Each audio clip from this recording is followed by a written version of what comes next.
Okay, and we're back for another episode of AlphaCast. I'm Mike Winter, and I'm here as always with Dr. Barre, Paul Lando, up here on the Smith River in the great state of Jefferson and on the border of California and Oregon.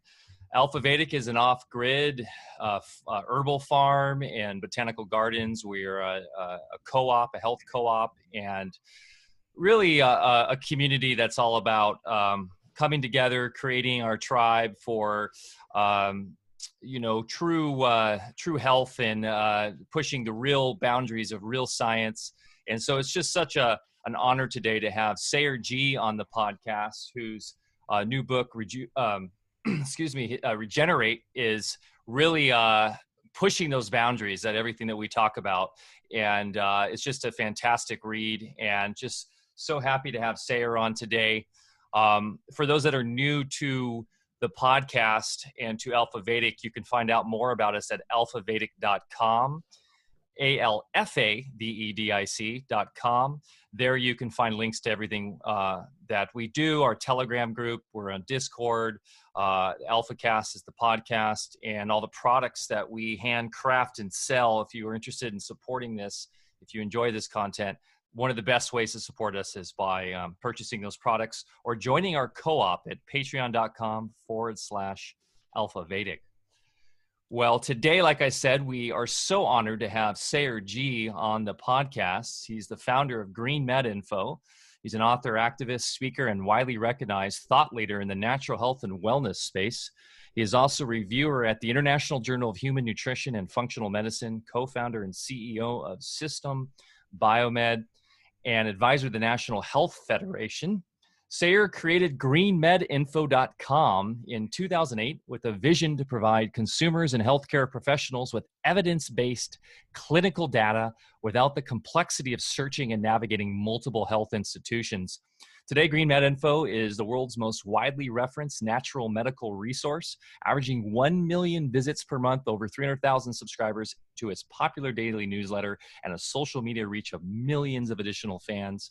It really is quite a go-to website. If you're not familiar with it, I think most people that follow us are very familiar with this website. And it is really just a powerful force on our side. So we're really happy it exists. And then, like I said, Sayer has just come out with his book, which really is a culmination of everything he's been doing with GreenMedInfo, Regenerate. I'm about 2/3 through it. And it is a phenomenal read, unlocking your body's radical resilience through the new biology. And that's something we'll talk about a bit today. How are you guys today? Great to have you on here. I'm excited to be here. I'm a big fan of both your work and what you're doing there. And I just love that you've created, these products from your actual, integrated, grounded labor of love, and you're supporting this platform with that. And I love that because we're all seeing the need to exit the conventional platforms, or we're going to get kicked out, either one. So you guys are just pioneers in so many ways. So very good. It's a great honor to be here. Sayer, welcome. So glad to have you here. I've been looking forward to this chat actually for a long time. We've had a little cursory communication on the airwaves there, and I know we have a lot to talk about. I'm in awe of what you've created, just such an amazing body of work and a resource. And I'm sure most of our audience is already aware of GreenMedInfo, but if anybody hasn't been there, you need to go there. It's really, I think, the definitive go-to source. And you're so well-spoken on so many subjects. Lately, with all the events in the world, I know you branched out quite a bit into other subject matter having to do with, we'll say sovereignty issues, for lack of a better way to say it, and that kind of thing. So just delighted to have you here. Thank you so much. And you know how we do this here. We're just free form, and we'll take it wherever you want to go. So we'll follow your lead, and this will be fun. Well, thank you. Sorry. Mike, were you going to say something? Well, I was just going to say, I mentioned in your book, the new biology that, like I said, I'm about 2/3 through your book, and that might be a great place to start. I don't know, unless you want to go somewhere else with it, Sayer, but I feel like it really ties in a lot to everything that we discuss AlphaCast and that Alpha Vedic's all about, because like I said, when we were discussing before the show, you've done an amazing job at compiling all this, like these really, true science. And it's just such a well-documented book that really is showing kind of where we're going with connecting consciousness and spirit, and really where, where we need to go away from the more traditional allopathic pharmaceutical model. And you're showing it with real science. So that's what's really exciting about it. It's not woo-woo. It's not just out there stuff. It's all grounded in the new, what you're calling the new biology. And I was thinking maybe if you wanted to give a little summary on that, or really just take us wherever you go. But that was kind of one of my thoughts as a good way to start. Well, I appreciate that. To be completely frank, I was actually a bit intimidated to be on this because of Dr. Lando's pioneering work and dot connecting with so many of the subjects that I love to dabble in. So it's an opportunity for me as well to connect people that have been following my work, more of the conventional layer, a lot of them coming in looking for natural solutions that are evidence-based. So they can understand your work and the deeper layers of going down the rabbit hole, which is really what I think my book was intending to do, is really create more of a bridge. Because when we talk about the new biology, that's so arbitrary. There's probably 150 definitions of what that means. So my use of the term was really almost like a technique to get people to understand that there is sort of this ontological rift, and there are different worldviews that we can enter. The old biology, as I like to call it, in many ways is as we can see today with COVID, being wielded as a geopolitical instrument of domination.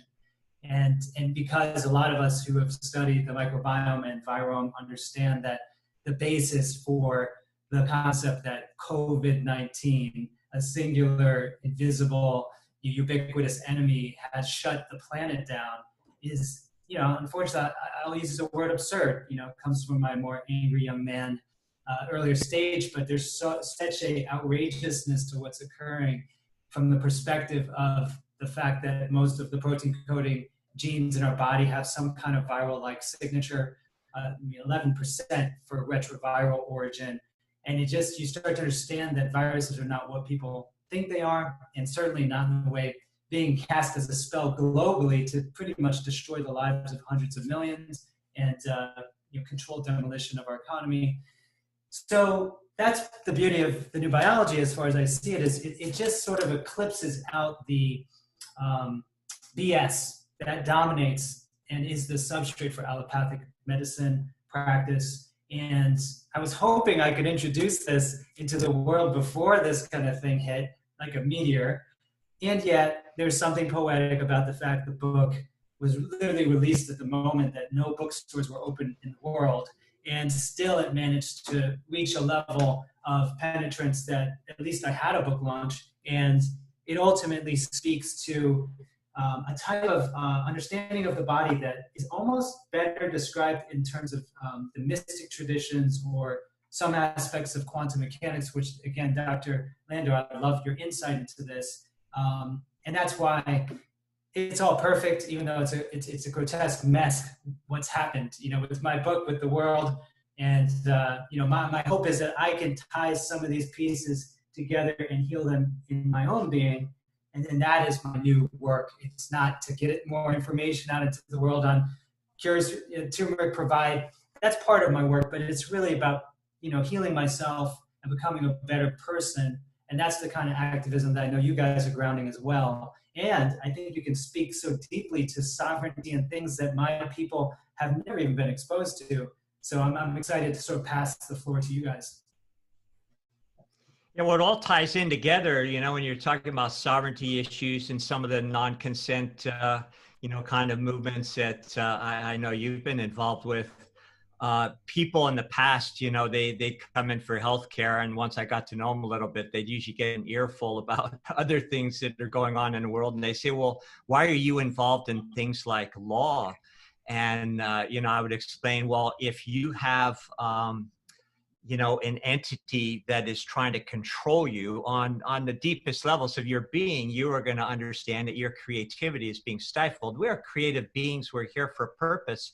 And as soon as that is stifled, then, we fall into a state of frustration, and it immediately holographically translates into our biology. So, there is a time where initiates will say, whose light had been gathered to a certain point just through self-effort and application, they were actually invited into, we'll say, certain types of retreats. And in these retreats, you were required to know the ways of the outer world. It wasn't just all esoteric knowledge about matters of spirit. You had to be very, fluent in law. You had to be fluent in politics and finances, because they understood that if you weren't, then you would be vulnerable to those forces and never attain your highest spiritual development. And that's why somebody like myself, who has a vocation of medicine, got into all those things in the first place. Wow. I love that so much, because in this moment, I find myself also, like many out there, struggling or trying to turn into an opportunity. The reality of understanding fiat currency, which I already kind of understood, but is completely vapor. It's sort of more based on a promise of violence, or who's stronger, and confidence, the illusion of giving, as James True likes to say, the prana of our belief, to these structures. And so now that we're seeing that it is basically about to go through its death spiral, what does have real value? And it's folks like you that have been pioneering this. You saw it coming. You already understood what fiat dollars are and the Fed and all these things, and have been building value and a means to create sustainable, although that's a terrible word because the UN has co-opted it, regenerative, systems and cultures for feeding ourselves. So I'm just so excited to learn more about what you guys are doing in linking all this together.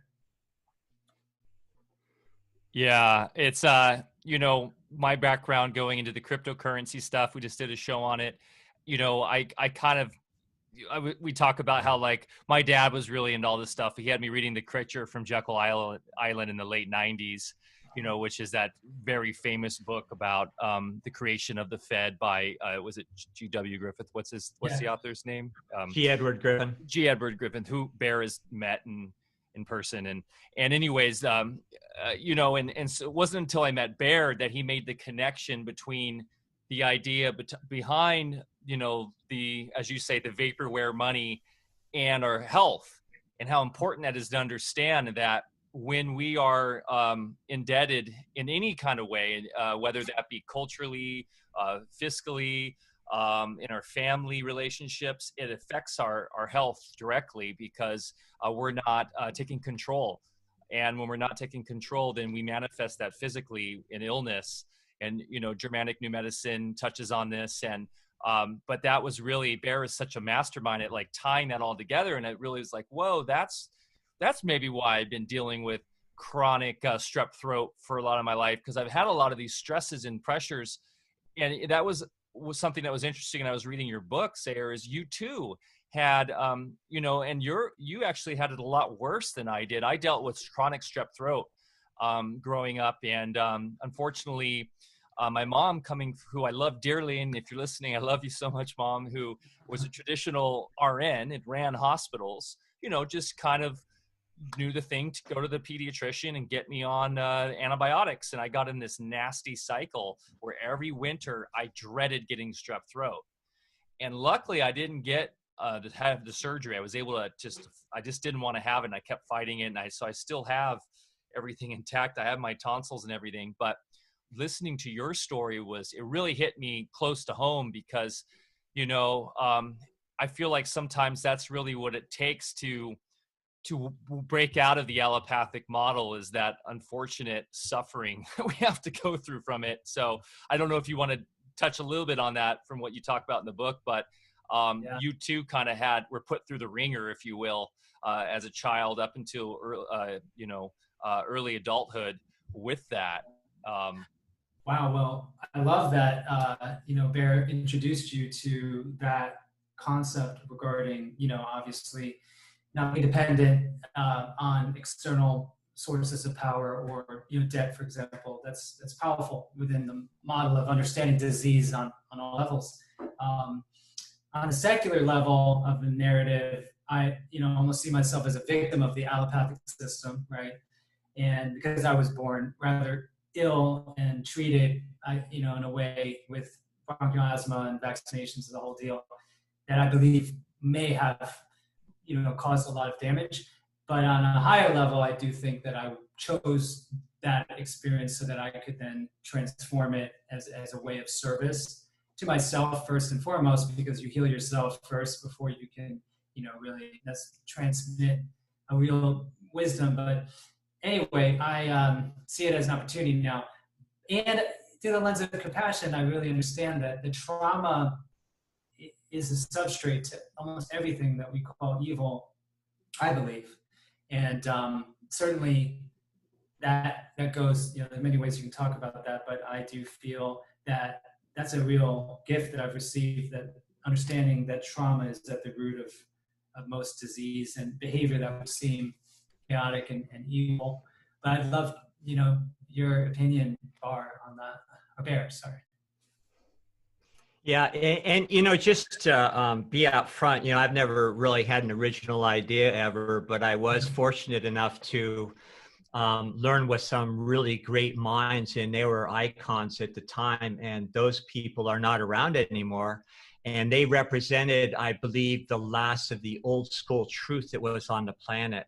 The great nature paths, your teachers of Rudolf Steiner, who I was fortunate enough to get under the wing of a very well-known German musicologist, who was his primary student. So I learned from him, and then New German Medicine, which directly translates the understanding of the electrical universe and some of the things I know we talk about here, with the work of Walter Russell and other people that understand the universe from that premise. All of those bits of information, really connect up fine. New German Medicine is a medical application of what Walter Russell was talking about. And then, when you get into sovereignty issues as well, you understand the word game that's being played. And that, for instance, we're talking about the Federal Reserve. Well, all they did is they created a currency system. So when you understand the nature of the true nature of ourselves and the universe and our role within it, everything is electrical. And therefore, everything that we think, feel is a real event, a real creative event. And then that has to outpicture the same exact force in many levels of reality, in our health, in our finances, in the world around us. So when the Federal Reserve, back to them, they develop a currency system, well, they understand the nature of the electrical universe, and we can't fool ourselves that they don't know about all this stuff. So if they're creating currency that we are enslaved to and have to use our life force in order to attain it, then they have a conduit now right into us as far as farming us for our energy. And the name of the game for us as individuals, of course, is to gather our energy and then use that energy as kind of like retro rockets, so to speak, to lift off, or however you think about that. But instead, the energy is inverted and, going down to our lower centers so that they can use it for nefarious purposes. So, it really does all tie in, the electrical universe, New German Medicine, the practical application of that.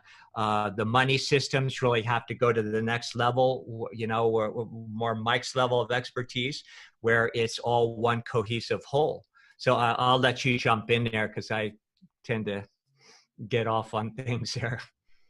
Well, I love what you're saying. And I know there was a thinker recently coined the term electron to describe the total set of electrical phenomena given off by a cell, and that at the core, fundamentally, we think about the electron as epiphenomenal, that there's like this, set of atoms and friction and whatever the building blocks of that system say is real, and everything else is sort of off-gassed as electrical activity, but it's inverted, I believe, where that is fundamentally, what we're dealing with is, there's as you've discussed, I think, in a really powerful way around waveforms and everything being a waveform. So physical matter is quite an illusion from that perspective.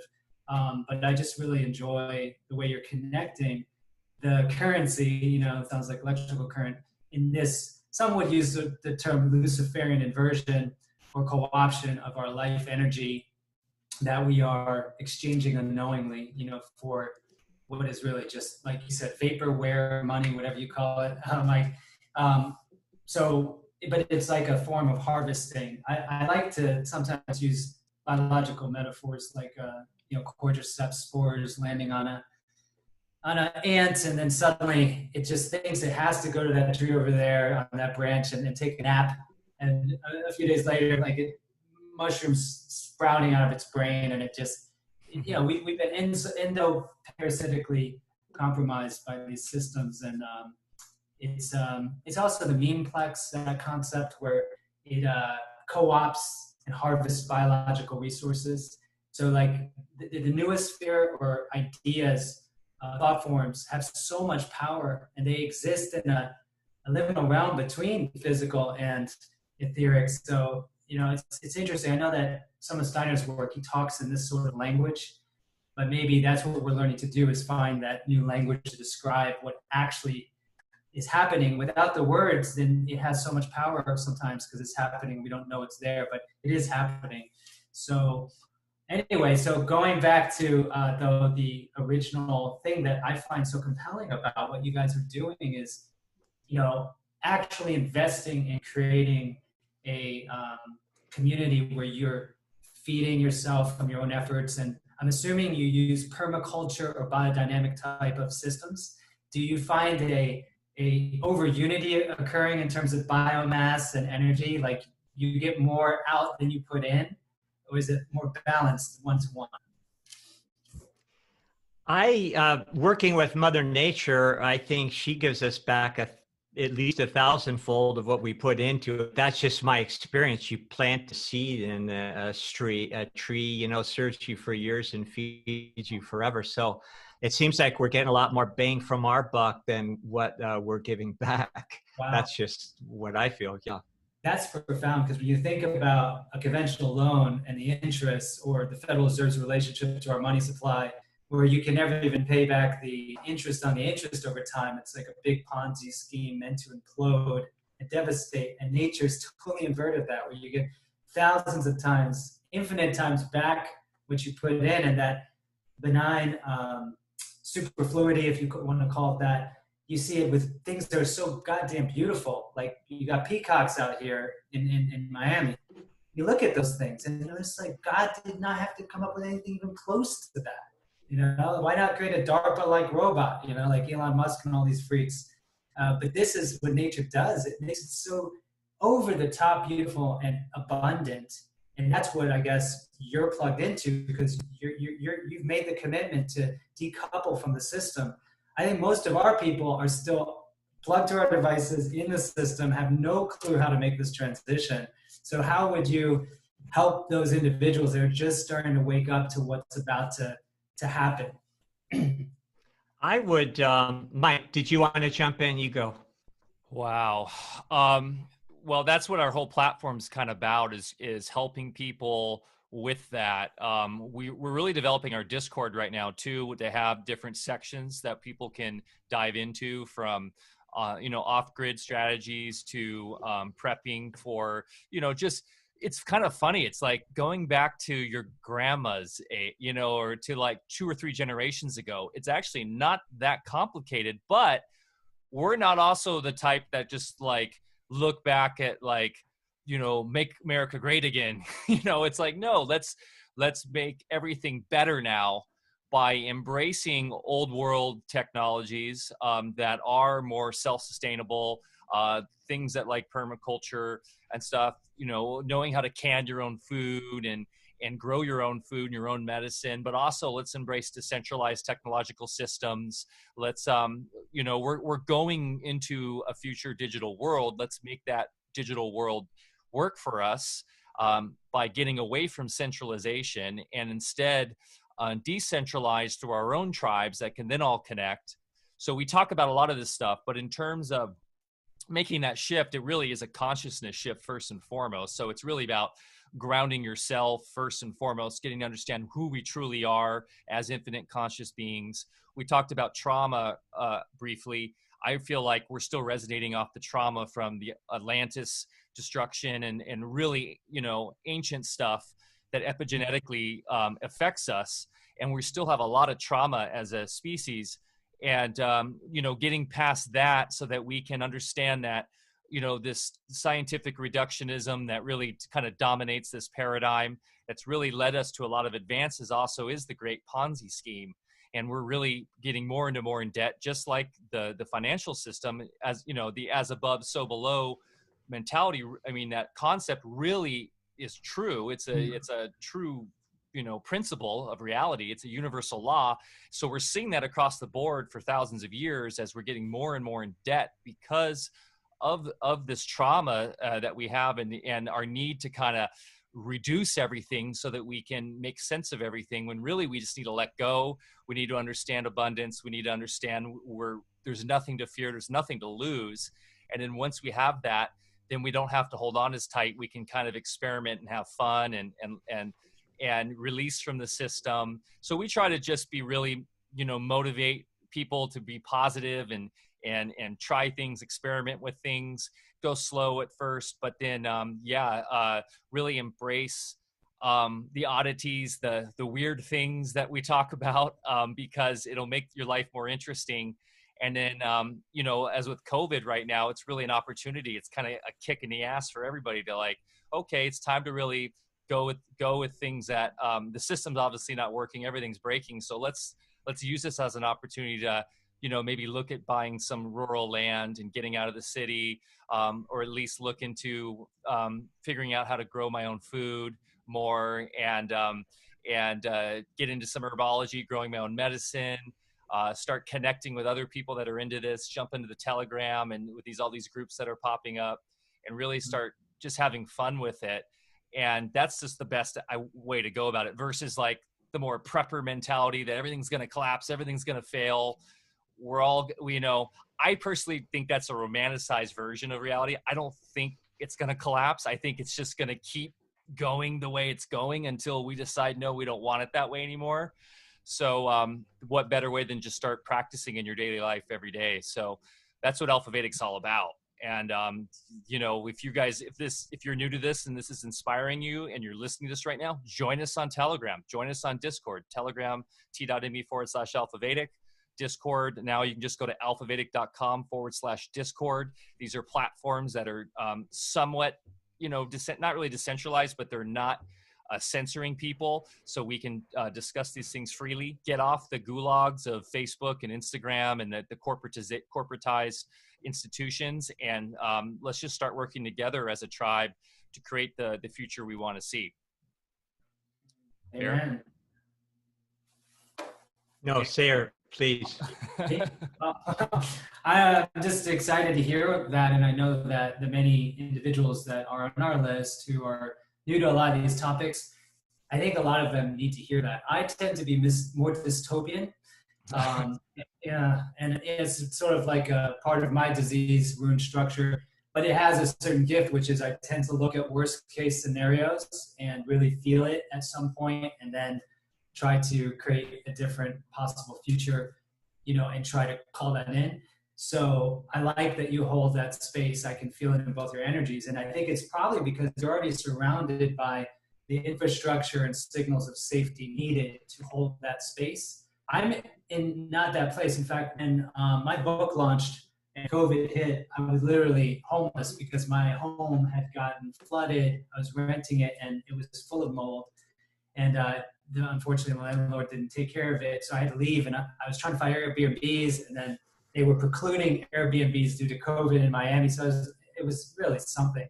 So I just gotten to a place where I have a rental that finally set up to do this kind of stuff. It feels so good, but we're trying to grow a little garden, and it takes so much time and effort. There's iguanas all over the place eating all of oh man. So we haven't been able to produce a micro calorie of nutrition yet. And then there's the people that follow me, which probably a lot of them are, not even close, or they're in the cities. So it's good to know you guys exist, have this place you're holding, and can provide that. So I encourage everyone to follow you guys and take your lead. I just got on Telegram. I'm basically removing myself from all of the, I don't know what you called it. It was really good. Oh, gulag, social media gulags, and the deep state architected gulag of social media. And so Telegram is where I'm going to be to get channels going, and then I can direct people to the new projects. Yeah, wonderful. So I would say, for the people that are just embarking on this journey, you're always realizing that you're in the perfect place where you're supposed to be. So never compare yourself with somebody that's totally off grid and, has 10 years supply of food and all that kind of thing. We began this journey, my wife and myself, in 1975. We saw the handwriting on the wall because of the circles we traveled in. I started making the move from conventional and alternative medicine. We were buying gold and, back when it was like $70 or something like that. And, we had our animals, we had our gardens. So it's not an overnight process. It's really a journey. But what we've learned is to just kind of settle down and say, hey, this is a benevolent universe. Somebody's got our back. There's a hierarchy of intelligence. And when you tap into that mindset, everything gets taken care of. Now, on another level, I consider myself a collapsitarian. So maybe a little bit more in agreement with where you're at there. But to me, the systemic collapse is a very positive thing that we've been waiting to happen for many decades. And it's just like, okay, let's get this slow burn over with. Just get a clean slate and do what Bucky said. You can't work within the same system. You have to create a new one. So we've been doing that on the side, and a lot of us and people like yourself, I know, are doing the same thing. So when the dust settles, then, we will be able to create anew with a nice clean canvas. I'll make one more little comment. I don't know about its relevance to what I'm talking about here, but you made a comment about metaphor. And I think it's all part of living in nature versus an urban environment. I don't take anything literal, and that's just me. I believe every experience in my life is metaphoric. And, when you work with indigenous people, which we have a lot up here, and we have a lot of communication and cooperation and ventures. If you're walking along through the forest and a bear, runs across, or if I see a cougar in the morning, when I first get up, that has significant meaning. And it really goes back to the understanding of our electric universe and how all of these vectors that we put in place create all these myriads of events, including every single little detail that is supposed to be telling you something. But of course, like Mike says, we've been brought into this reductionist mindset where we have to make everything external to ourselves rather than understanding we're the source. So I think my own opinion is we need to get back to that way of life where we start paying attention to every little event and develop the knack to interpret it as a metaphor for something that we're supposed to be paying attention to. Beautiful. I love it. That's exactly the kind of sermon that I like to hear, because I have this nascent spiritual side that has been awakened by this experience. And it's so true to me now that, although I don't live it every moment because I get triggered, I got my wounds to clear still, that everything is infinitely meaningful. And the implication is that if you live in metaphor versus, literal or, meaningful universe, that we actually have a rather immense power to create circumstances that otherwise we would not want to admit we co-created or brought in, or vice versa. The most beautiful of all experiences that we are creating now, as you say, just by being present and paying attention to the way that, I don't know how you would put it, fractally, we manifest with the universe, the things that appear as like adversity. So I was saying this the other day, because I really love the Kali Yuga context, although it's dark for what's going on, is I feel like COVID-19 really represents a conscious global demarcation point, an event horizon. I mean, with the calendrics of the Kali Yuga and Sumerian systems, it's supposed to last 40,000 years, whatever that means in literal time. But I feel like right now, if you look at what's happening through a secular lens, it's absolutely terrifying. But from the spiritual opportunity lens, it's the best time to be alive because you're not trying to preserve your little fragment of your body. It's about being fully present to yourself, to life, to enjoy the little berry at the end of the stick while the lion's about to eat you, like that whole metaphor. So I appreciate that you hold that wisdom, both of you, and that I see you guys, you're in the future that I want to land at, like literally. Kelly and I have been looking at trying to find a little plot of land, and maybe years later, if the UN agenda doesn't inhibit our land use, we might be able to create something small like that here. But it's really important that you've done this because back in '75, I was in diapers, people know it's possible. They see it, and you guys are emanating a real strong and peaceful energy and wise energy. Yeah, as King Club just said in the chat, best apocalypse ever. and really that's kind of what we talk about in our Telegram group a lot. It's like this is the electrical stimulus that we needed to really kick forth the new era of the new theology of science meets spirit.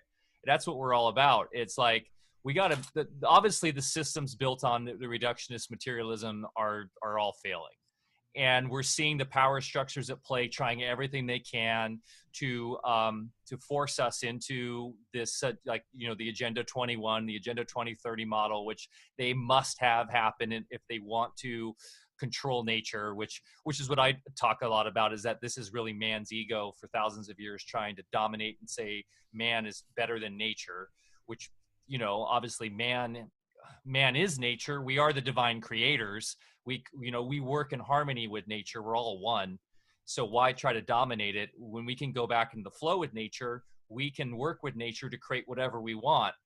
So it's really kind of like nature saying, well, here you go, take this COVID thing. And whether we want to say, obviously we've gone deep into the whole COVID thing on this show and explaining about germ theory and all that. And that's, important to understand. However, if we look at it in the more, like you were saying, on the more spiritual side, there's a lot of positivity here because quite frankly, I don't want to go back to what was considered normal. Normal was not working for me. I tell you that. That's why I moved my family out of LA 4 years ago up here, because I had a sense that normal was going to get really dire. And so we're seeing it play, and we're seeing, like with the whole mask thing, and the mask thing is a really important psyop for them, a really important tactic because it's creating that division they need to create the control. So it's a visual representation of division.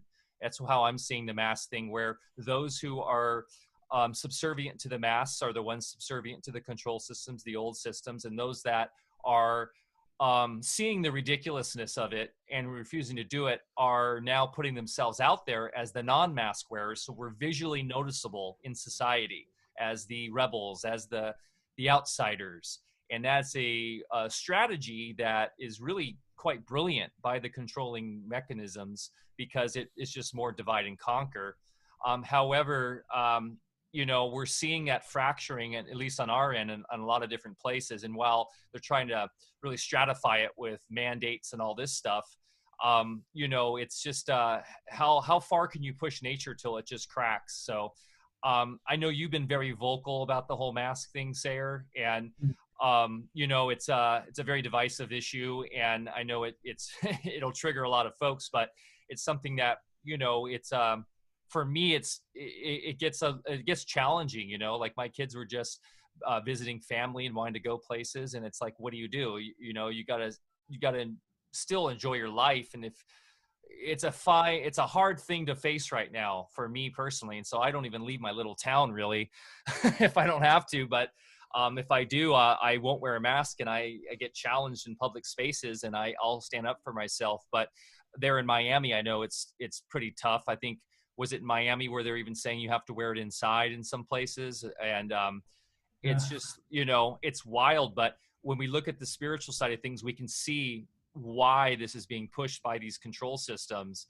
And while it seems dire, it also seems like these are the stimulus for the great change. Which, like, whenever it gets this bad is when we have a massive evolution of change. So that's where I look at things. But in terms of, with the mask issue, where do you see it going? And, what are things that you guys are doing on your end to kind of educate and help people understand, kind of what's behind all this?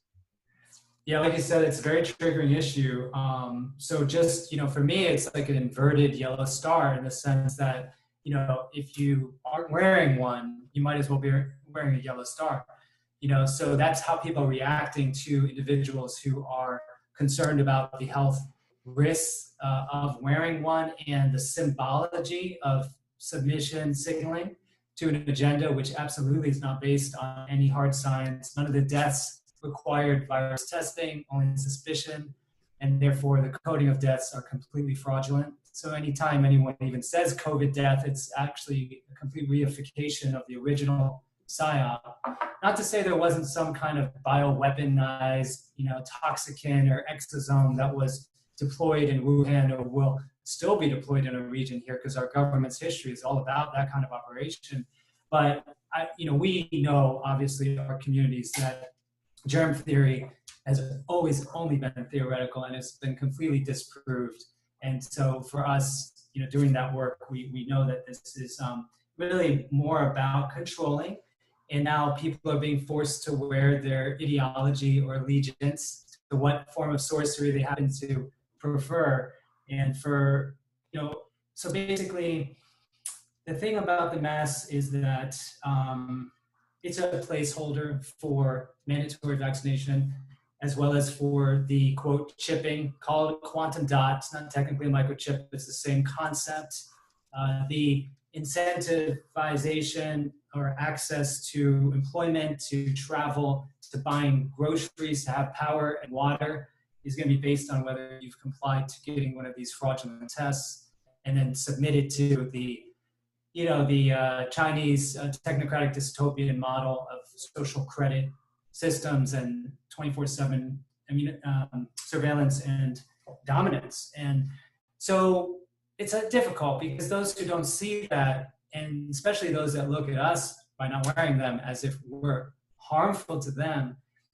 I'd already seen this after 10 years of activism on vaccines, where non-vaccinating children would be perceived as a violent threat, dirty.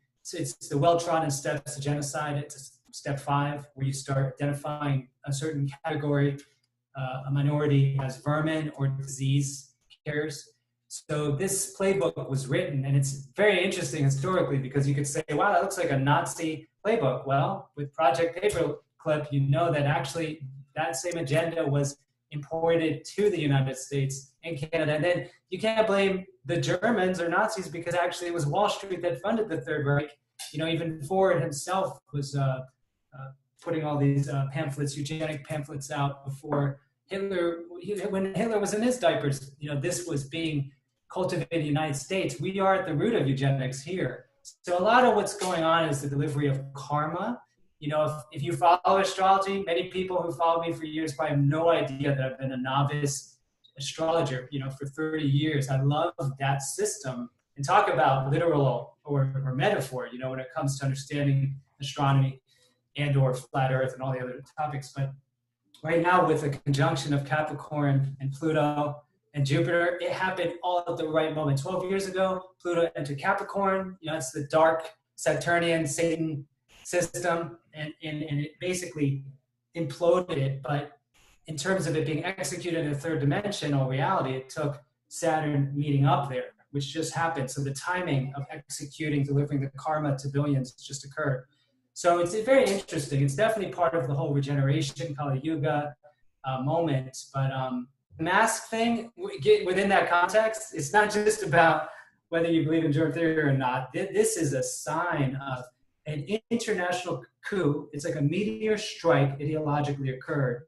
And now people are like Handmaid's Tale. They're donning the mask of a future that Orwell described as a boot stepping on a human face forever. That's what he said the future would look like if this kind of agenda was fulfilled to its end. So, you know, that's my dark vision of what the masks are about. Yeah, you threw out another interesting term, karma, and I think karma, unfortunately, has become synonymous with original sin, you know, within Catholicism, which is what I grew up in, a Latin culture. And, you know, it's also equated to doing something bad, whereas we have to understand, no, it just means putting electrical events into motion. And so when we consent, we have to understand we are needing to take responsibility for the consequences that will surely follow that consent. And relating it back to biology, you know, in Chinese medicine, we talk about kidney energy, you know, kidney yang and yin, and how that's kind of, you know, our bank accounts that we're born with, and our job is to not waste it and cultivate it and then use it wisely. However, when we consent, we are literally giving away our will force, and will force, you know, synonymous with the spine, where the energy rises so that we can elevate into greater bandwidth of perception. Now that energy is again being inverted and siphoned, and we are willingly allowing that to happen. And if there's anything I think that I would judge as a crime, would be, you know, giving that divinity away to another individual to use for purposes other than what it was given to me for in the first place, to create my vision of reality. So, you know, and interestingly, the law of the land now is all about the Uniform Commercial Code, you know, when you go into court systems and, you know, and use all of our numbers and, you know, so we can get our FRNs and go buy our stuff. It's all about Uniform Commercial Code. Has nothing to do with our original constitutional republic. And if you read that book, like here's one right here, Uniform Commercial Code. This is the new Bible of the world. And, you know, people say, well, I don't believe in conspiracies. Well, if you take the Uniform Commercial Code and go to every country without exception in the world, they will have this verbatim, identical word for word in the mother language of that country. So are you telling me that that's just sort of like a big bang, everybody came up with the same book with the identical? Anyway, in this book, you have the terminology for us is transmitting utilities. We are a transmitting utility. We are a conduit of energy to that system. And when we consent, we're saying, okay, I'll give you all my energy, do whatever the hell you want with it, and I'll just sit here and weather and stay on the wheel of karma, if you want to talk about it that way. Yeah. So anyway, that's my rant, but it really ties in biology with law, and that's another reason why I believe consent is the original sin. And, you know, I know you've been quite an activist on the front lines of the non-consenter. I think you have. So if you'd like to comment on that, that would be wonderful. Well, this is the kind of conversation that it's like candy to me. I love the way that you navigate all the dot connecting, because, you know, compartmentalization from MK Ultra playbooks to the way society is set up, it's just based on trying to fragment the psyche, the divine wholeness that we are. That anyway, so I enjoy having conversations with individuals that naturally, you know, they swim in this medium. So this is powerful. I wouldn't have known that. Transmitting utility. I was a student of philosophy, you know, my undergraduate, and there was this thinker named Lyotard who wrote a book called Libidinal Economy. And it talked a lot about the body politic and the libidinal flows of this, you know, thing that we are as a collective. And I find it so important for people to understand these sorts of concepts. And I just, when it comes to non-consent, yeah, it was Josh Del Sol that really helped me get into this realm with his Take Back the Power, Your Power documentary on 5G, and all the things we are complicit with, not consenting to. And I didn't understand it until later that, you know, is ontological. It's just based on every layer of our experience in relation to power, that it's not just some, you know, public utility company, but that we can learn to observe how we give our divinity, as you say, our power to other things. And it may be done out of love and a sacrifice where we gift our energy to a loved one, or if it's done consciously, I think it could be done beautifully, the sacrifice, which means to make holy. But there's many meanings, I'm sure, but that's one etymology. So I really love what you're bringing to the table. And also, by the way, when I say exactly delivering karma, yeah, it can sound really shitty, like I'm talking about the original sin we all deserve. But I like when some people describe karma in terms of cause and effect. And ultimately, it's hard to accept that kind of karma when there's hundreds of years of energy behind it, unless one somehow understands or consents or believes in, I guess, transmigration of souls, reincarnation. Maybe not. It's not mutually exclusive, but I tend to believe in that perspective so that it makes more sense to me. But for those who don't, maybe they think it's just one life and you're just this biological form. It doesn't seem fair. It doesn't make any sense. And I don't blame you. But I think that there's something very beautiful happening in this. It's just a matter of having the right context for understanding it that will make it easier to navigate. Yeah, and then in the field of homeopathy, we call group karma miasm. And, if you look at past civilizations like Atlantis, if you want to just use that as an example, there was a period where very domineering people, a minority, had their way with the majority who consented, and therefore not only gave their energy away, but left holes within their own energy field that then have to play out biologically. So afterwards, this became a group trauma, you're using that term. And I agree, in New German medicine, everything is about a conflict or a trauma in the psyche. But this group trauma leaves us, as we reincarnate into a place where we have these vulnerabilities based on these old energetic, things that we all bought into and created as a collective. And so seemingly, or not just seemingly, but otherwise uneventful microbial events and things that are just part of the natural order that are in no way anything other than benevolent, all of a sudden do not have the normal controls that they should have, as far as being guided by our own innate intelligence. And then they start running the machinery and become the basis of a lot of what we think of as disease. They are the roots of a lot of the disease. So we can have these, traumas on an individual level. We carry in this collective trauma. But basically, it's about, again, non-consent, reclaim your energy, and not just clean up our own backyard, but be part of the collective that's cleaning up, what we all created collectively back in past civilizations. I don't want to take the microphone, Mike. Why don't you go ahead? Well, I was just going to say the notion of reincarnation is basically been supported by every great mystical tradition, religion, even Christianity. Geez, it wasn't until the Roman Catholic Church was really, I forgot which council it was, if it was the Council of Nicaea or the Second Council of Constantinople. I grew up Catholic. I was Constantinople. Was it? Okay, so I was an altar server for like. You're a Catholic. I went to Catholic school too. I went to an all boys. I went to an all boys Catholic high school, and I even considered being a priest for a little bit when I was like 10, 11. I was an altar server. I led the youth groups into the mountains. I was like hardcore Catholic boy.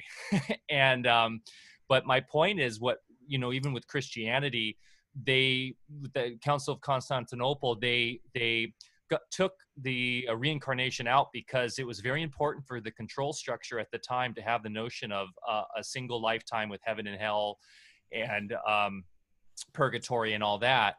And so, but my point is that really, if you can envelop the idea of that, that we do reincarnate and that karma plays a massive role in our health because of previous lives karma affecting us now. We're seeing it now with science, with epigenetics, and they're starting to tie this together. And one thing you talk about in your book is, which has become a pretty much in quantum mechanics, a very well understood and very accepted thing, is an idea of 0 point or the vacuum field or the vacuum space, where there is this infinite energy when you go down to the minute detail in the quantum field. And that there's even like, I think you talk about a little shrimp in the book that has the ability with the water, where it has like, it generates the heat of the sun. And so my point of bringing this all up is that, going back to the exciting times that we're in, is that science is starting to really come down, starting to really show us that all this quote unquote woo-woo stuff is really all foundational and universal law. And when we get to more like the Walter Russell stuff we talk about, he even takes it way beyond quantum physics. But the exciting thing is that we are moving towards a new science, a new biology, a new biophysics, and all this that's really going to allow those who have problems kind of, are still really stuck in the reductionist mindset and think this is all woo-woo. Well, I think it'll allow them, as you're saying, you can be the bridge. This will be the bridge to allow people to accept these ideas and heal themselves in a way that will not allow the control systems to really have the finger on the pulse and the control of us anymore, because we won't have these institutions we look for. Instead, we'll be able to have our own sovereignty and understand that we're really in charge of everything. So anyways, what was that shrimp, by the way, that I never heard of? A pistol shrimp, I believe? Pistol shrimp, yeah. It's able to create a strike with its claw that generates a water cavitation toroid, and then it basically generates the heat found on the surface of the sun. That's insane. Yeah, I know, right? And there's probably far more going on there, as far as even what the sun is, and using sonoluminescence to generate the heat that we think is happening through nuclear, fusion and all the other things that go on. But anyway, so it's fascinating, the topic. But I agree with you. I think we're turning in ways to technology that, when you look at the megaliths, right? We talked about Atlantis and some of the remnants, several thousand ton perfectly mitered pieces of stone, right? It's amazing. But knowing what water can do, and even just through mechanical action of a propeller, you can induce cavitation. It could be through sound or laser. Ultrasound can do it. And your voice, when you whisper, it has ultrasound. So theoretically, we could induce a cavitation event. And it's not just generating heat. It de novo synthesis of the entire periodic chart. That's something I cover in chapter 3 of my book with Mark Leclerc's work, who's an amazing technologist. And he has several patents. He worked for Lockheed Martin even. It's amazing they didn't disappear those patents in him. But he's alive. I talked to him recently, and he has discovered what you might call the philosopher's stone. But it's really amazing what we're starting to stumble upon. And I think, again, it's validating that the technologies that used to exist that could be induced even just through intention and thought are orders of magnitude more powerful than anything we've devised on this plane yet. And I think, Barre, you probably can speak to that, and I'd love to hear your thoughts. Yeah, actually, I was kind of stuck back on the sun conversation. I'm hearing everything you're saying, but I'd love to have a whole podcast just on the sun. The sun gives birth to the planets, and the planets give birth to moons, and to understand that, you'd have to get into the electrical events behind that. And interestingly enough, too, when you see, like, when a sun, for instance, starts going through its second phase, what we would consider the maturation phase, it starts oblating electrically rather than being full north-south polarity, which keeps the sphere. And by the way, I don't have any dog in the fight as far as the flat versus the globe head kind of thing. But interestingly, when you get into the electrical forces, you see that, depending on the stage of development of a planet or a sun, they do oblate and get more flat. And then, when they're more in their robust middle age and youthful stage, they're more spherical. But anyway, as they oblate, then they start giving off rings, electrical rings. And this can be greatly elaborated on. And then those rings, just like the rings of Saturn, those are vapors out there. Those planets are almost vapors because they're very aged planets. And so those rings, give birth to the planets and so forth. So what I wanted to bring up, I didn't mean to get into all that. The sun, the important thing I think we need to understand is we don't just go out and get a little ultraviolet and vitamin D from the sun. We're getting the informational fields for every facet of creation when we're in the sun, because the sun is what we're birthed from in the first place. And interestingly, past civilizations had beliefs and, I don't want to say rituals, but something like that based on acknowledgement of the sun as the universal Godhead and intelligence, not going into some kind of primitive, sun worship sort of thing. But then in a lot of circles these days, of course, say, oh, those guys were sun worshipers, like they were pagans and these superstitious people, but actually they understood, where universal intelligence was, and there was a whole hierarchy. And within our particular solar system, the sun is the conduit for, the informational fields that play down in our level of reality in the solar system. So it's very important, I think, when we're outside, when we're in the sun, and understanding why it feels so good for us. It's not just because we're getting a little vitamin D. We are literally replenishing all the information of the entirety of creation, well beyond our solar system even. Wow, it's amazing. I've been really interested in Eric Dolliard's work. They call him like Tesla 2.0. And Nassim Harriman and I don't know him. Oh, you don't? Oh, he's amazing. Basically, the guy just pretty much lives out of his car somewhere, and he is one of the most brilliant inventors. And I don't know what you'd call him other than a Tesla 2.0, but he proposes, along with Nassim, that the sun is like a white hole around a black hole. That would be one way of describing it. So the sunspots are actually, you kind of seeing the black hole beneath the surface. And again, I think the sonoluminescent explanation for what the sun is very interesting. But what Mark Leclerc does is he discovers that through water cavitation, he's able to synthesize the entire periodic chart, preceded by actually a micro black hole formation. And then it has the same ratios of the elements as found averaged across all the elements on the crust of the Earth. So the old concept that meteors brought the elements here completely is changed by this discovery. And fascinating. At some point, I'm going to be doing an interview with him, and I think he's got some real profound discoveries that you guys would find interesting. That and waveforms are, sorry, Mike, go ahead. Yeah. Oh no, you go ahead first, Barre.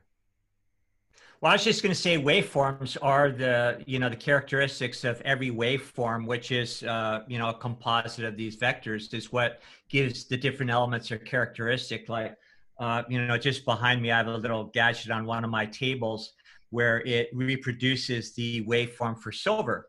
And so rather than create silver colloids for, people that recognize the benefits to our health of colloidal silver, if you could get the pure elevated energetic aspect of silver without the colloids, not only would it be more effective, but it would be non-toxic no matter how much you took. So this little gizmo actually recreates a waveform in water, because water is the most malleable substance and the best recording substance to do that with. So you just, turn it on, and within 5 minutes, water changes color and it's pure silver, and you never have to go out and buy colloidal silver or worry about taking too much. And every element on the periodic table can be reproduced if you understand its waveform, and then that can be configured with the right voltage and other elements that you have to add in order to create what you want. So as Walter Russell said, we are in the age of transmutation, which means we don't have to go out and mine things out of the earth anymore. If we need a particular metallic substance to fire up an assembly line to make a car or something, we can create that out of the pure waveforms and then reverse the process when we're through with it and disintegrate it so we don't need landfills at the same time. That's exactly technology he's discovered. And yet I understand what you're saying is you may not even need to use water cavitation. You can use other devices just right to use the waveform to access that. Wow. This is so powerful and amazing. People understood the implications. Like one application of that is all of the nuclear waste from all of the reactors on the planet can be, decommissioned permanently by dematerialization or transformation of those radionuclides. So yeah, powerful times, beautiful stuff for sure. Yeah, you beat me to it, Bear. I was just going to bring up transmutation because there's a ton of that discussed in Sayer's book, and it's just kind of like, isn't that really inspiring? If we can move into this Jetson Star Trek world where we're just transmuting things to when we need, and we don't need to go back to the scarcity mindset of mining stuff out, and we just create what we need and live in harmony that way. I mean, that is really the future I'd like to see. So yeah, that's just phenomenal if we can start developing those technologies more and put together the Walter Russell ideas along with what the more mainstream science is doing and really start pushing the envelope that way. These are the kind of exciting things and places we need to be going, and that's really cool that he's doing that. I think if you can build in scarcity into any biophysical model, it's the ultimate brainwashing tool, because that's what provides centralization of control and dividing us and fear that something's going to run out. So the opposite is abundance, which is actually built into the things themselves to the point where it can manifest out of the void. Obviously, that's the most threatening of all concepts to the powers that be. But at this moment, yeah. I mean, that's what the Roman Catholic Church did, right? We were just talking about, they created scarcity with our spirituality so that we only have one life, and we have that we have to be careful with how much we sin. And then, one strike and you're out. Then they were selling the, for purgatory, that the whole, Martin Luther was irate about, and which launched the kind of revolution into the other, the Lutheran Church, and what were they called? I forgot what they were called, that they would sell, and you had to get those so you got less time in purgatory. But, you mentioned something, Bear, you mentioned when you're transmuting the silver and you're talking about water. One thing that I've been really going down the rabbit hole is this idea of easy water, or the fourth way of water, and exclusion zone water, and that ideally that really we have barely scratched the surface and really what water can be and what water is. And you touch on this on your book, Sarah, and it would be interesting to see, Bear, have you done any research or done any kind of tweaking with the type of water you're using when using that tool to do the silver solution? Yeah, it of course works a lot better when you have a pure water source, and I would caution anybody to use a device like that with municipal water. Water, we're talking about creating scarcity. They've even done it with water. There's no scarcity of water. The core of the earth is actually carbon. Of course, we've been taught that the core is iron, and then that iron holds magnetic qualities that then keep us into an orbital, through magnetism, which is another fallacy, which is, it's so ridiculous, when you start learning a little bit, because let's go with that. Let's say the core of the earth is iron and it's magnetic. Well, by their own scientific parameters, iron melts at, I think about 1,500, don't hold me these numbers, but something like this, 1,500 degrees. And the core is actually, they say, about 5,000 degrees, which means it's a molten core of iron, and iron loses its magnetic qualities when it's melted.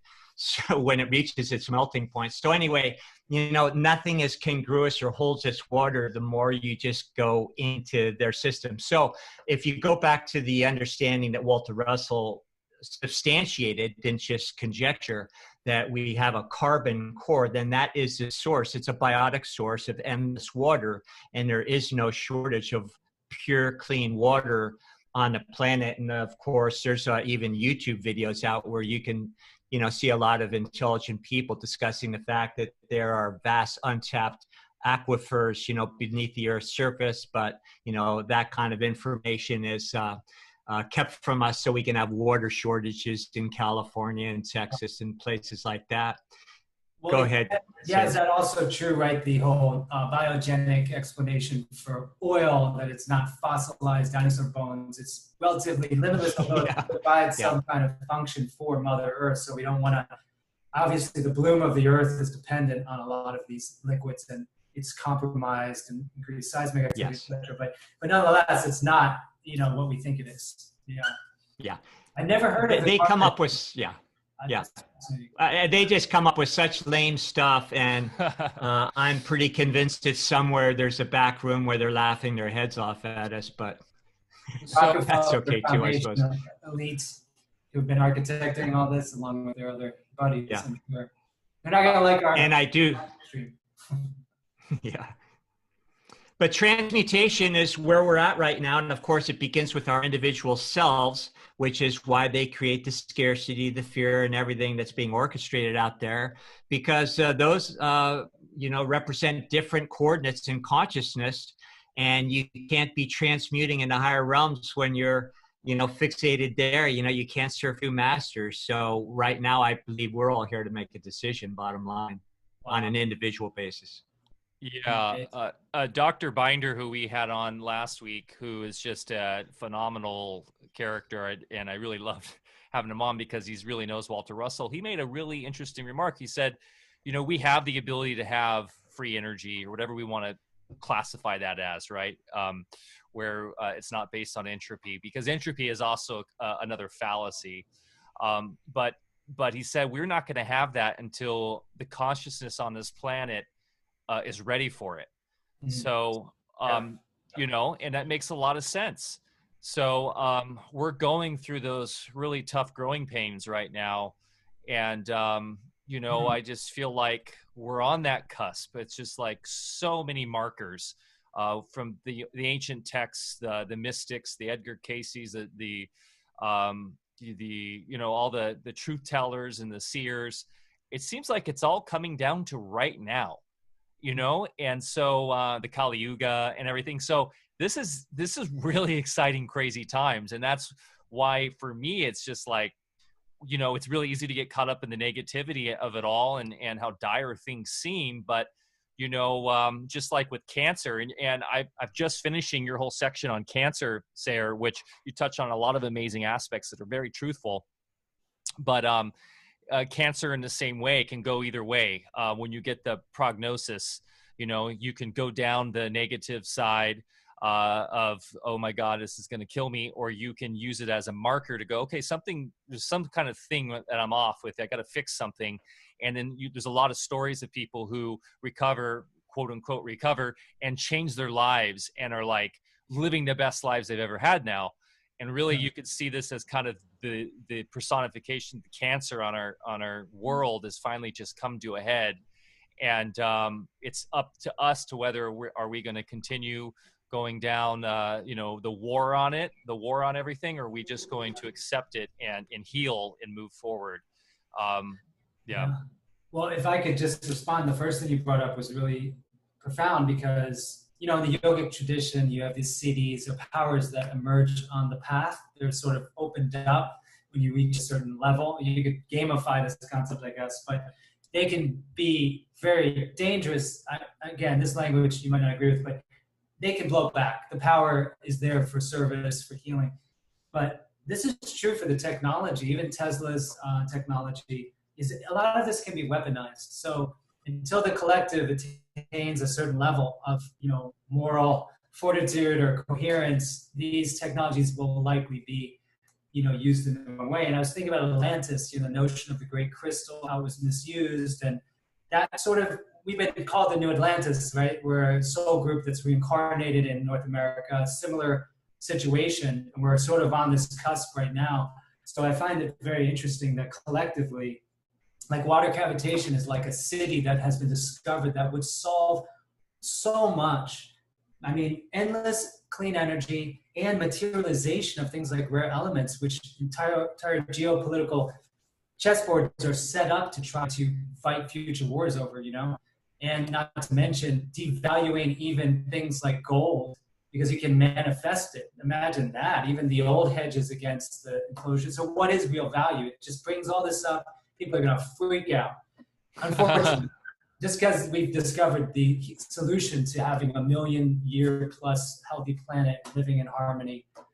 Yeah, but so anyway, I was thinking about that. But the other thing with cancer is that, I've spent so much time on this topic because overdiagnosis, overtreatment is based primarily on misunderstanding what it is. And of course, with the work that you're doing, there's such better explanations for what we have considered for so long to be strictly, physical causes and solutions. So, but it's promising. I mean, I will say one thing, which is that there's one perspective, and I go over at least 5 of them in the book, where cancer is our body doing the best it can to survive and adapt to an intrinsically sick situation, like Krishnamurti's quote.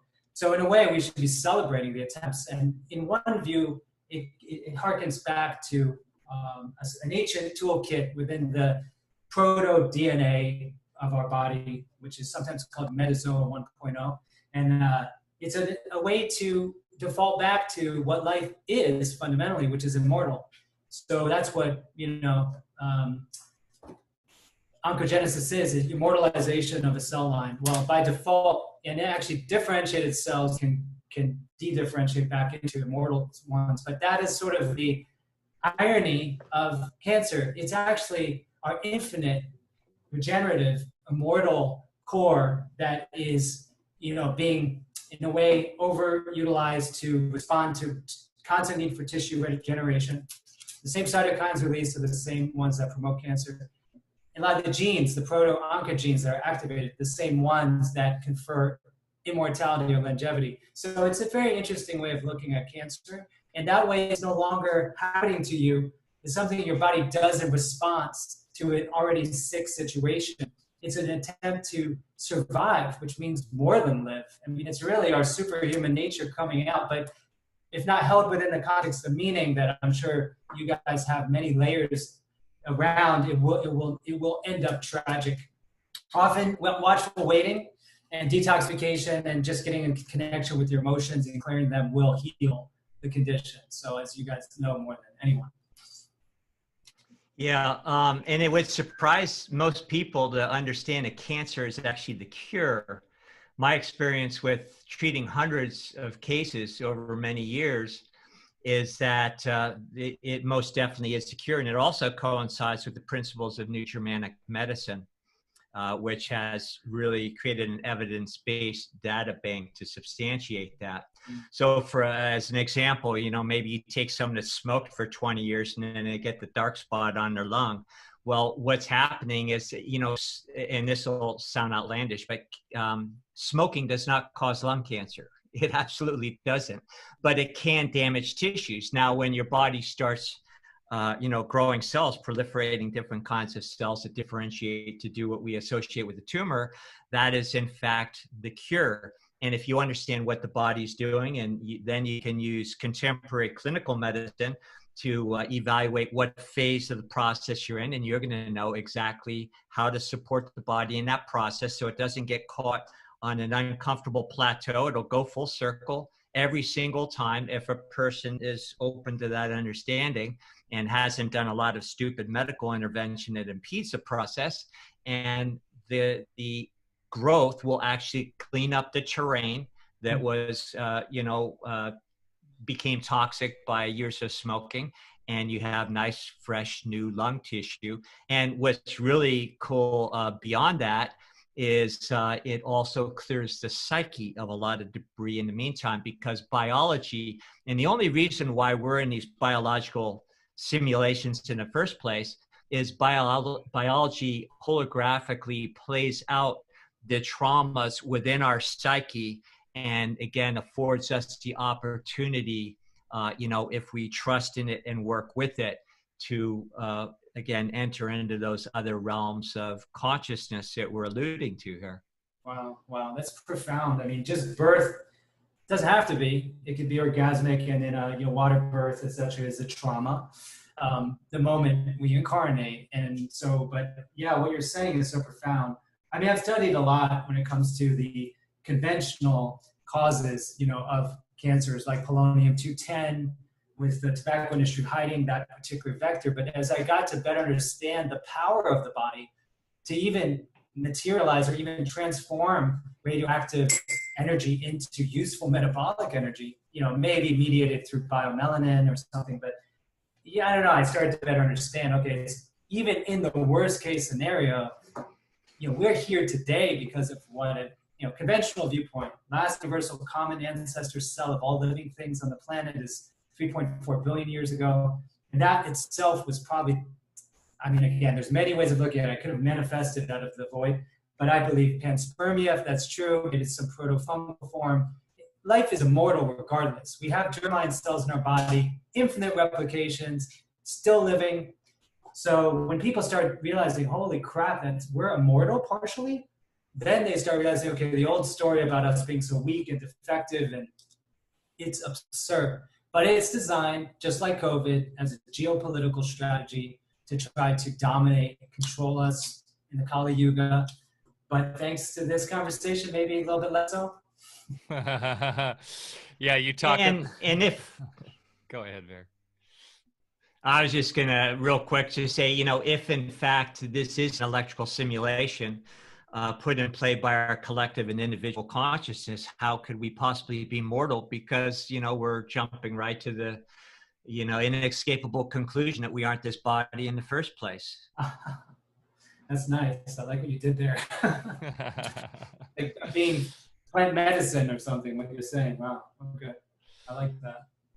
Yeah. In your book, you talk about, was it oncogenes?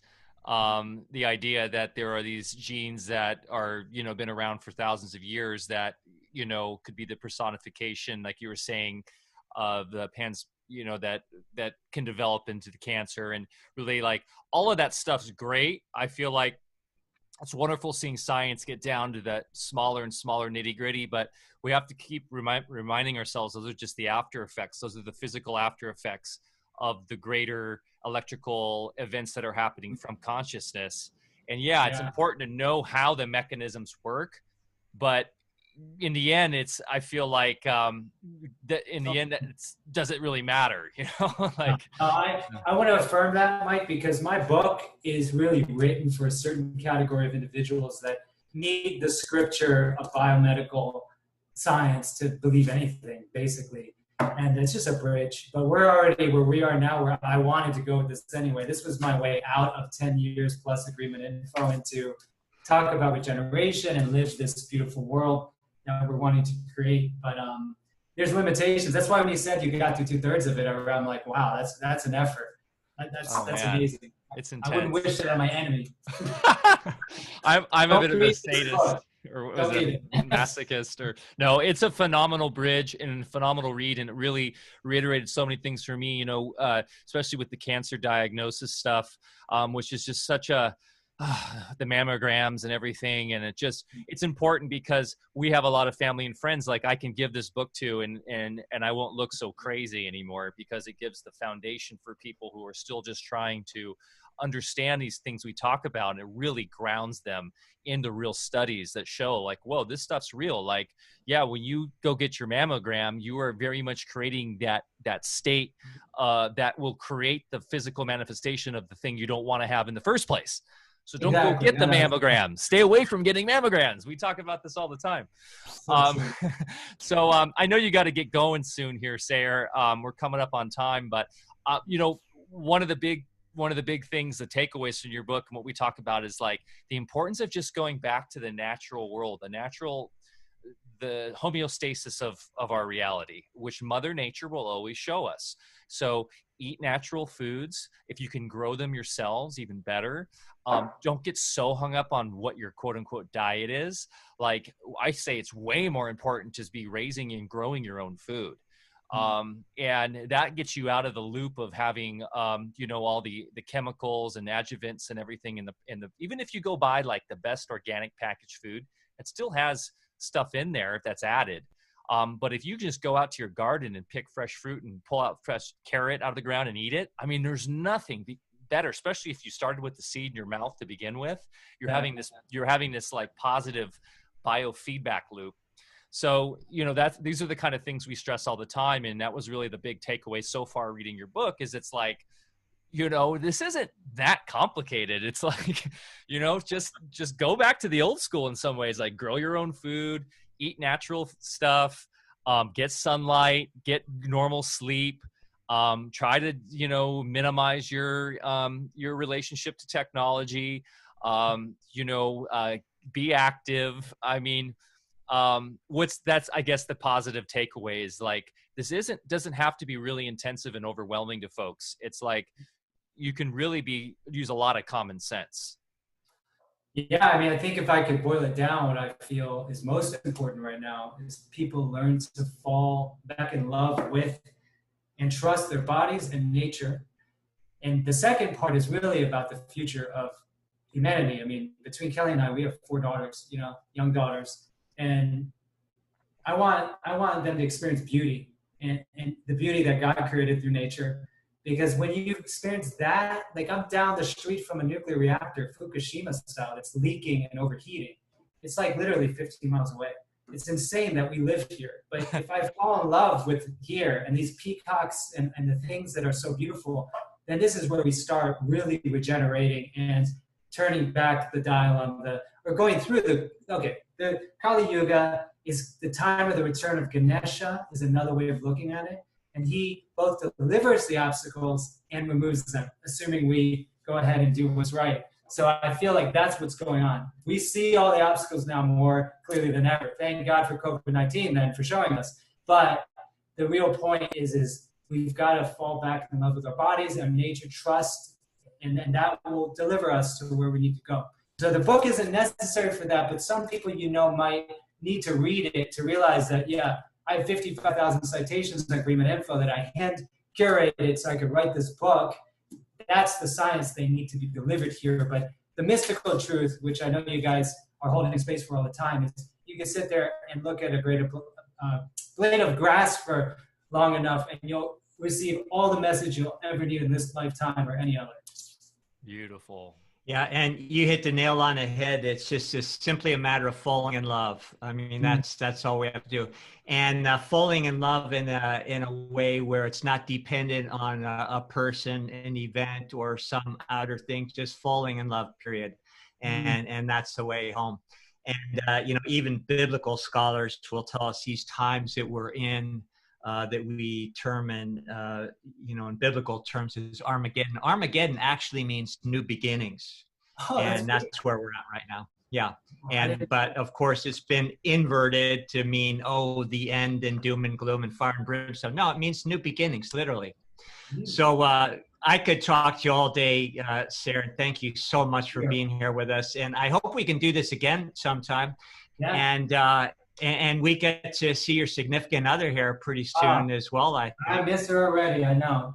Let's do that. Let's do it together, or have her on next if she's willing. And she's scheduled. She's scheduled for September, so we'll have Kelly Brogan on. We already have her scheduled. I don't know the date offhand, but she's coming on. So wow, thank you guys. We love your work, who you are, and I want all my followers to be, aware of what you're doing, and so they can benefit. So thank you so much. I hope we can entice you out to the Northwest sometime, because we've got we may not room for you. All right. Well, we may not leave. We've got 4 daughters with very big appetites, so just be prepared. It's like a plague of locusts coming to visit. Well, we're prepared. We're prepared for that. Well, hey, wonderful. And where you are too, you can grow the heck out of anything. I'm jealous because you can grow papayas and bananas and yes. And we're in a tropical area. You're right. Yeah. So I shouldn't feel so bad for myself. No, you are. I'm jealous, man. Like, you're an amazing growing area, so year round. So embrace that for sure.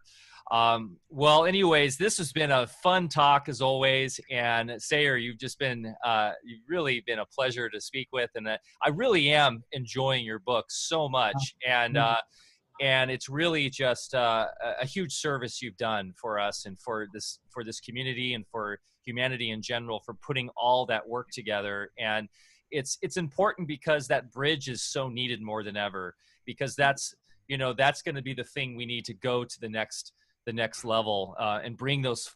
We're trying to like wake people up. I hate to say awake, but try to get people more activated and understanding that to their true potential every day. So this book is on our book list. So if you go to alphavedic.com/book list, you'll see it right up there on the top of the list.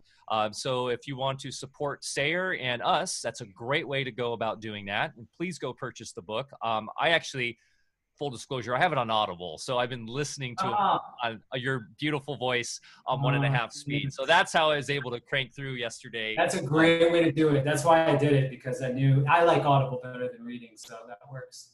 Yeah. So I was literally outside building a fence and listening to it yesterday. So, so, you can knock two birds with one stone kind of stuff. So anyways, everyone, thanks for listening today. If you enjoyed this podcast, you can watch it on YouTube. This will actually premiere at YouTube at 5:00 today on our YouTube channel, youtube.com/AlphaVedic. We'll get it up on DTube. We'll get it up on Library and all those, as well as we're trying to slowly work our way off the centralized gulags.